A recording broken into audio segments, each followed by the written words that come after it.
Conclude करेंगे। ये कुछ चीजें उसकी रह गई थी तो हम उसको लेट अस नाउ स्टार्ट।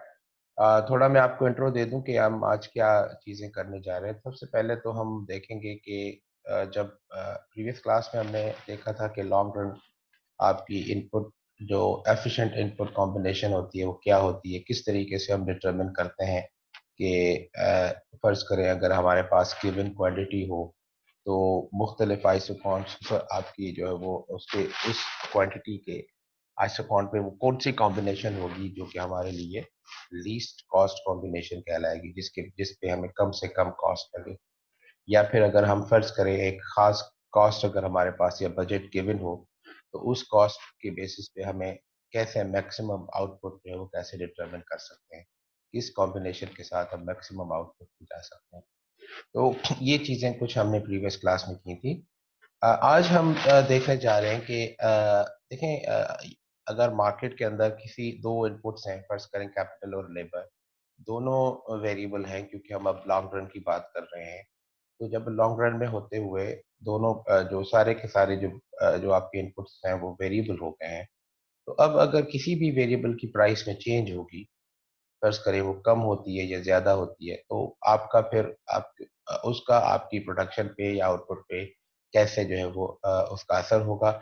और फिर नए नई जो एक नया जो एफिशिएंट कॉम्बिनेशन है या एफिशिएंट जो आपका इनपुट रेट है कि जहाँ पे आप जो है वो अपनी लीस्ट कॉस्ट कॉम्बिनेशन फिर कैसे लेके आ सकते हैं। तो what will be the new efficient point in the in your analysis. एक तो ये चीज करेंगे हम। फिर हम देखेंगे एक्सपेंशन पाथ की तरफ। एक्सपेंशन पाथ कहा जाता है कि अगर फर्ज करें देखिए कंपनीज अगर जो फर्म्स होती हैं लॉन्ग रन में हम कह सकते हैं कि उनके पास कैपेसिटी है कि वो सारे के सारे वेरिएबल्स को चेंज करके अपनी जो गिवन कैपेसिटी है उसको बढ़ा सकते हैं। फर्ज करें अगर आप इस वक्त 1500 यूनिट प्रोड्यूस कर रहे हैं और अब आप चाह रहे हैं कि आहिस्ता आहिस्ता आप जो है वो 2000 यूनिट पे जाएं या फर्ज करें 3000 यूनिट पे जाएं, तो वो पाथ क्या होगा, इस कोड से कैसे आपकी एफिशिएंसी कॉम्बिनेशन फिर आप कैसे लेके आएंगे अपने इनपुट्स के बीच में, तो वो एक्सपेंशन पाथ कहलाता है। What will be the equation for expansion path क्या होगी, determining the equation of the expansion path, फिर determining the rate of input given the equation expansion, फिर जो आपकी जो इक्वेशन होगी उसमें अगर आपको रेट ऑफ आउटपुट गिवन है, सॉरी आपको जो है वो इक्वेशन को सामने रखते हुए आपका रेट ऑफ आउटपुट क्या होगा। Then we will see determining the efficient input combination for given queue। अगर आप higher degree higher level of production पे जाते हैं तो उसके बेसिस पे आप कैसे जो है वो अपना एफिशिएंट जो है इनपुट कॉम्बिनेशन आपकी क्या होगी। Then we'll see determining the impact of factor price with respect to change on efficient combination of K and L। आपकी फैक्टर प्राइसेस के अंदर अगर चेंज आती है तो फिर उस एक्सपेंशन पाथ को लेते हुए हम क्या कर सकते हैं। Then we have economies of scope, factor productivity and estimating production function। तो ये कुछ टॉपिक्स ज़्यादा है लेकिन इतने ज़्यादा लंबे नहीं है ये। आज चला हम कोशिश करेंगे कि आज की क्लास में हम इसको कवर करें। तो सबसे पहले हम आते हैं चेंजेस इन इनपुट प्राइस की तरफ। देखिए चेंजेस इन इनपुट प्राइस से मुराद मैंने आपको बताया कि क्या है कि what happens when prices of inputs से एल एंड के चेंज।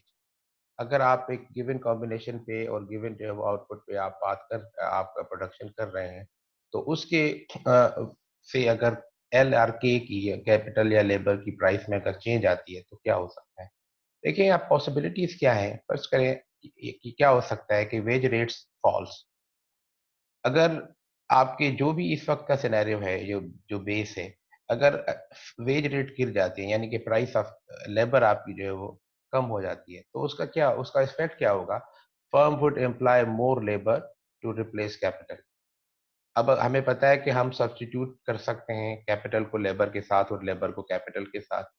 तो क्या होगा, जो सस्ता जो आपका इनपुट होगा उसको आप ज्यादा यूज करेंगे और ऑब्वियसली जो महंगा होगा उसको आप फिर जो है वो उसको स्विच करके सस्ते की तरफ। तो अगर वेज रेट गिरता है तो firms would employ more labour to replace capital. On the other hand if wage rate rises firms would employ more capital to replace labour, क्योंकि फिर एक्चुअली सर, आपका यस। सर वो दो लोग बाहर खड़े हैं, उनको तो ये ठीक है, तो अब क्या होगा कि इफ वेज रेट राइजेस तो आपका जो लेबर है वो एक्सपेंसिव हो जाएगा और कंपनी को ज्यादा फीजिबल होगा कि वो कैपिटल की तरफ जाए, रिप्लेस करे। तो ये थोड़ा एग्जांपल देख लें आप। फर्ज करें आपके पास इस वक्त जो बेस केस है वो ये है कि आप 2 यूनिट ऑफ लेबर जो है वो अप्लाई कर रहे हैं और आपकी कैपिटल की जो एप्लीकेशन है या एम्प्लॉयमेंट है वो 10 यूनिट है। आपका जो इस वक्त का कॉम्बिनेशन है वो K इज इक्वल टू आपका जो है वो 10 and L is equal to 2। तो समझ लें कि ये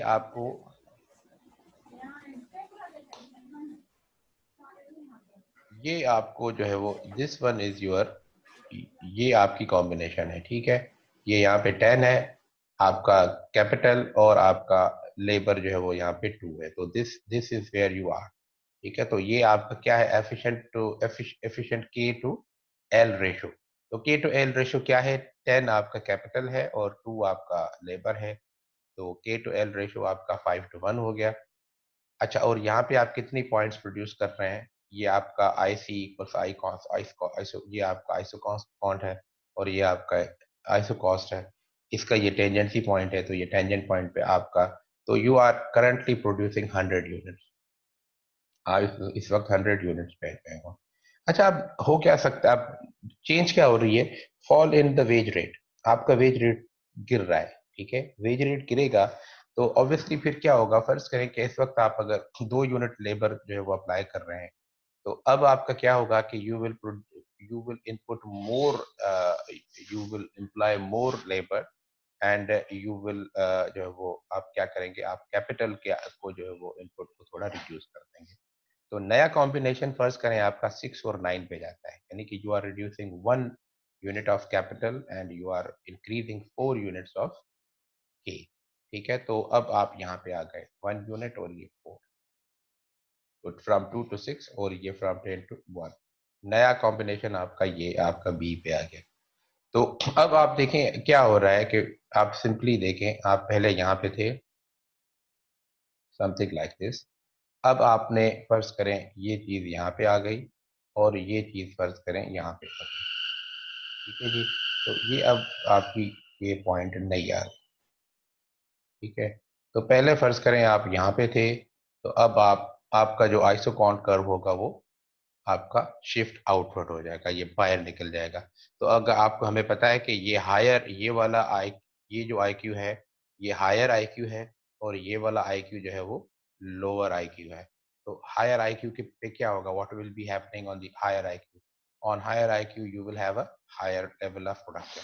तो आपकी नई जो कॉम्बिनेशन है वाली, नई कॉम्बिनेशन 120 यूनिट्स है और यहाँ अब आप पॉइंट बी पे पहुंच। ठीक है जी, तो देखें अब क्या हो रहा है कि there is an increase in आपकी ये इस तरीके से आपकी आइसो कॉस्ट बढ़ रही है। नतीजा क्या हो रहा है कि आप you are able to produce more units. ये इसलिए है कि ऑब्वियसली आपकी जो टोटल बजट है, टोटल आपकी जो कॉस्ट है वो अब आपकी कैपिटल का आपका आर इज सेम, आप आर आपकी वहीं पे है, वेज में कमी आ रही है। तो जो आपका टोटल जो आपकी फर्ज करें आपको, अगर आपकी प्रोडक्शन इनपुट कॉस्ट आपकी 1000 है, तो अब आप वेज, क्योंकि वेज रेट गिर गया है, तो यू कैन अप्लाई या employ more labour number of units than previously. तो this is how we can say कि आपकी किस तरीके से जब आपकी when there is a change in input prices, what is the impact on your overall production function. ठीक है जी, कोई अगर सवाल है तो आप पूछ सकते हैं। Any question?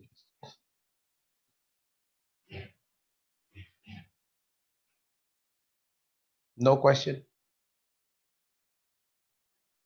No sir. Okay,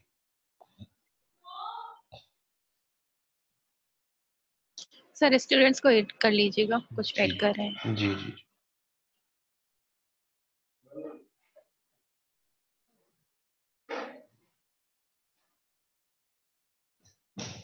okay जी, अब हम अब आगे जा रहे हैं। अच्छा, एक्सपेंशन पाथ, अब एक्सपेंशन पाथ को समझें थोड़ा। एक्सपेंशन पाथ है क्या, व्हाट इफ, ये बुनियादी सवाल क्या है हमारे लिए, this is the main question, कि what if the firm wants to expand production, आप अगर प्रोडक्शन बढ़ाना चाह रहे हैं फ्रॉम फर्ज करें 100,000 टू 1500, तो फिर क्या होगा? देखें, इसका सिंपल जवाब ये है कि हमें पता है कि हमारा जो जो टेंजेंसी पॉइंट है या टेंजेंसी प्रिंसिपल है, जो कि एफिशिएंसी कंडीशन की, which is basically an efficiency condition, और जहां पे आपके which is the most efficient rate of input and inputs, the two inputs, जो आपको कम कॉम्बिनेशन मोस्ट एफिशिएंट कॉम्बिनेशन बताता है, उसकी कंडीशन ये है marginal product of labour divided by wage rate and marginal product of K divided by its price.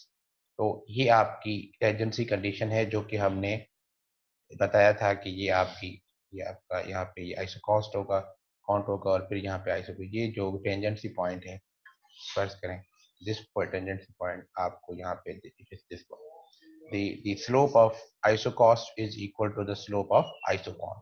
तो अब अगर ये आपकी टेंजेंसी कंडीशन है, तो हम क्या, अब आप एक्सपेंड करने जा रहे हैं अपनी प्रोडक्शन को, तो उसके लिए कंडीशन क्या होगी?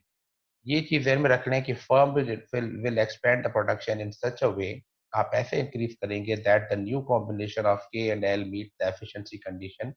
ये कि आपकी नई जो भी कॉम्बिनेशन होगी वो इसी कंडीशन को मीट करेगी। ठीक है, आपका यानी कि फर्ज करें आपके पास, लुक एट दिस, ये आपके पास मुख्तलिफ आइसोकॉन्स हैं। ठीक है जी, अब आप फर्ज करें यहाँ पे हैं, तो ये आपकी ये, अब आप if you want to increase to higher, तो आप you will continue this in such a way कि फर्ज करें अब ये आपकी करंट आइसो करंट कंडीशन है ये वाली। अब इफ अब if you'll go further, तो वो फर्ज करें टेंजेंसी पॉइंट यहाँ पे हो जाएगी।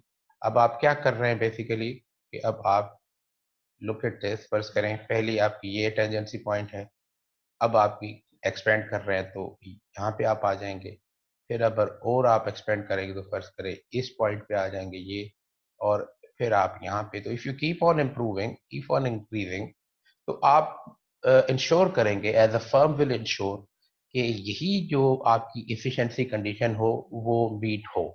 जब तक ये मीट नहीं होगी, आपको उस तरीके से आप जो है वो आपकी यही एफिशिएंसी कंडीशन आपके एक्सपेंशन पाथ को डिटरमिन करेगी। ठीक है, how will you expand your production? Okay, anything you want to ask here please? कौन सी पावर बेटा? सर ये के ऊपर 0.5 एंड एल के ऊपर 0.5। देखिए, ये तो आपके ये तो कॉब डगलस फंक्शन जो बनता है ना, ये आपका ये फंक्शनल उसका फॉर्म है।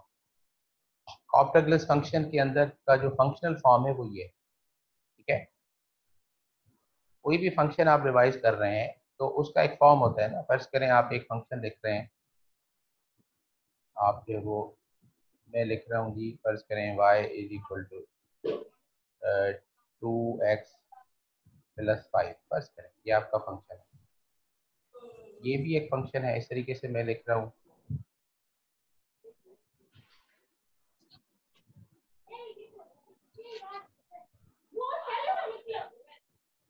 इस तरीके से अगर मैं लिख रहा हूँ, फॉर एग्जाम्पल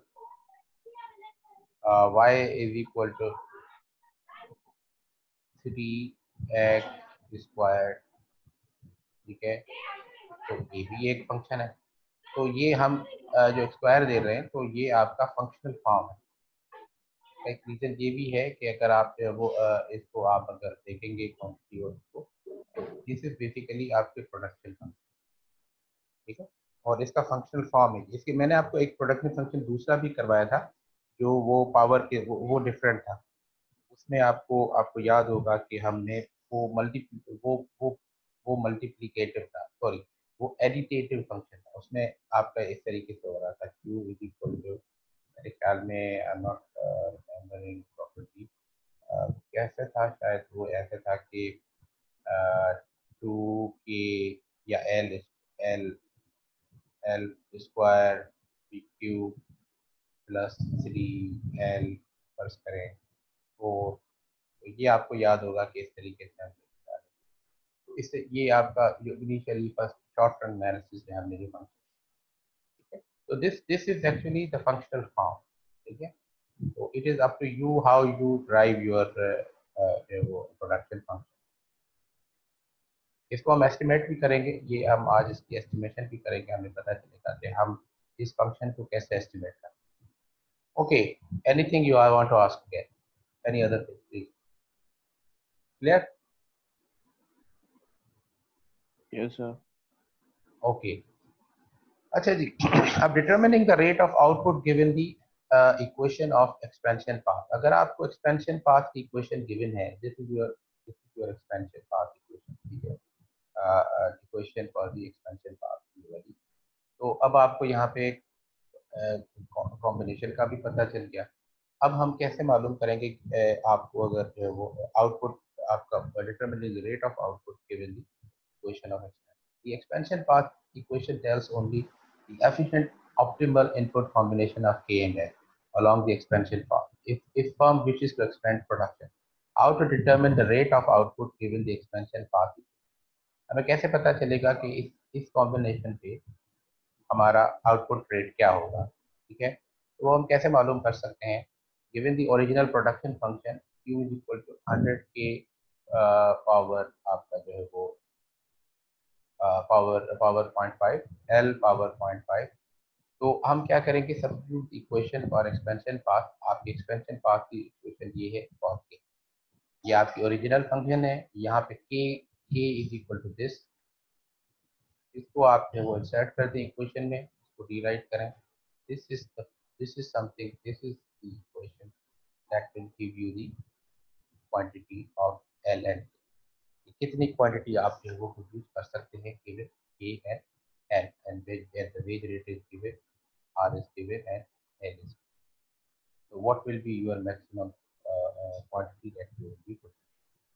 ठीक है, एक हम इसका एग्जाम्पल भी आप देख लें कि अगर हमारे पास फर्ज करें कि आपकी determining efficient input combination for given Q, अगर आपके पास क्वांटिटी गिवन है तो आपका एफिशिएंट कॉम्बिनेशन आपके इनपुट्स का क्या होगा। Let us now do this example. यहाँ पे आप देखें given W is equal to 4, R is equal to 2, wage rate 4 है और आपकी capital price of capital per unit is 2।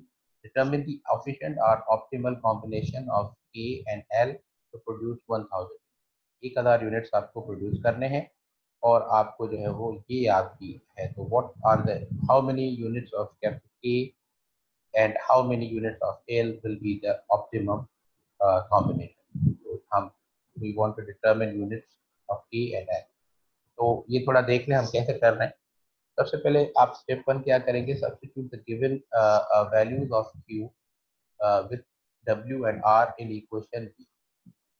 आपको यहाँ पे ये पता है कि ये हमारे पास W और R है, ठीक है, वो हमें गिवन है। We don't know about L but we want to produce 1000 units. तो हमने क्या कर दिया कि हमने इस इक्वेशन में ये चीज डाली, Q इज इक्वल टू 1000, ठीक है, 100 L वी डोंट नो, आपको W is equal to 4 and R is equal to 2। ये आपकी दिस इज दिस, ये सिंपली दिस इक्वेशन, इस इक्वेशन में आप देख। तो अब ये इक्वेशन आपकी कहाँ से आई है? ये इक्वेशन आपकी आई है जब आपने इस फंक्शन में इक्वेशन ऑफ एक्सपेंशन पाथ की इक्वेशन को इस इक्वेशन में केस से को रिप्लेस किया इसके साथ, तो ये आपको ये इक्वेशन मिल गई। और इस इक्वेशन के बेसिस पे अब आप जो वो एल और के की वैल्यू डिटरमिन कर रहे हैं एक गिवन क्यू के। आपने क्यू को 1000 इंसर्ट किया, 100 एल आपका और 4/2 इस इक्वेशन को अगर आप एल के लिए सॉल्व करें तो एल का रेट क्या हो जाएगा? The optimal rate of L for Q1000 is 7.07, यानी कि 7.07 units of labour are required जो आपकी इनपुट, जो आपकी एफिशिएंट कॉम्बिनेशन। अब हम आते हैं आपके गिवन, अगर आपको L मिल गया तो आप K कैसे मालूम करेंगे? आपको एक्सपेंशन पाथ का पता है। एक्सपेंशन पाथ क्या है? K equals W over air, W over R times L। अब आप L का आपको पता चल गया है, L की वैल्यू को यहाँ पे डाल दे तो K की वैल्यू आपको मिल जाएगी। तो now substitute L in this equation, ये एक्सपेंशन पाथ की इक्वेशन है। To determine the optimal rate of K for आपने यहाँ पे 7.07 डाल दिया, W is equal to 4/2, K is equal to 14.14। तो मैं कह सकता हूँ कि thus the K is equal to 14.14 and L is equal to 7.07 is the most optimal or efficient way to produce Q is equal to 1000। ठीक है, तो इसको अगर मैं आइसोकॉन के थ्रू इसको आपको जो है वो शो ऑफ करके दिखाऊं तो ये आपका समझ लें कि कुछ इस तरीके से होगा कि ये आपका फर्स्ट करेंगे आइसोकॉन है, ठीक है, और यहाँ पे फर्स्ट करें आपका ये से फॉर एग्जांपल यहाँ पे आपका K इक्वल टू 14 है और यहाँ पे फर्स्ट करें आपका I am not sure but ये रफली समझे ये 7 है, ये 14 और 7 मैं इसको कर देता हूँ। तो this will be the optimal combination and this is how you can do 1000। This is isoquant of 1000। Clear? कोई सवाल है तो पूछ सकते हैं। और यहाँ पे आप टोटल कॉस्ट भी आप मालूम कर सकते हैं। टोटल कॉस्ट आपकी कितने बराबर होगी? आपके 14 यूनिट्स ये हैं तो आपकी total cost will be equal to R times K plus आपका W टाइम्स L। तो आपकी कॉस्ट किसके बराबर होगी? 1000 यूनिट्स के लिए तो आपके पास K इक्वल टू R आपका कितना है? R आपका है 2 टाइम्स और आपका कैपिटल का 14 मल्टीप्लाई करते हैं 14 के साथ और आपकी जो है वो W आपका कितना है? W इज इक्वल टू 4 और L कितना है? 7। तो आप इसको सॉल्व कर दें तो आपको टोटल क्लियर हो गई बात? Any question?